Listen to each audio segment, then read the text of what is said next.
Josi. Jostea jakintza da. Gure burua formatu dezagun hortaz. Ezi dezagun eta izan zentzu kritikoa. Ariak ere behar ditugu, baina alperrik dira josten espaldin badakigu. Ariak kenduko dizkigute, baina jakintza ez digu inork ostuko gure barrutik. Geu izan gaitezke ari. Beste aizpak dakinari, Josi zurea, irea, berea, gurea, eta osatu adibidez, sarea, orain arteko emakumeekiko gutxiespenak, prekaritateak eta indarkeriak harrapatzeko eta itotzeko.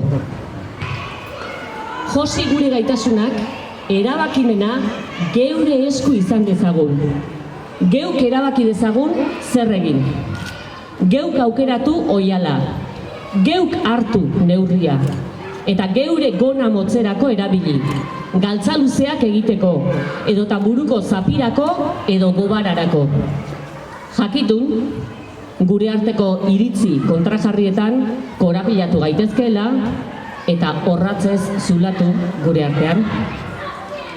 Inklusibitateariz, Josi, kolore guztiez.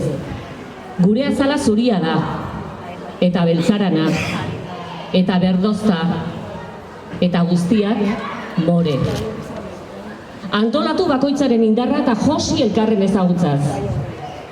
Batasunak jantziko gaitu, eta ez da ezer estaltzeko izango.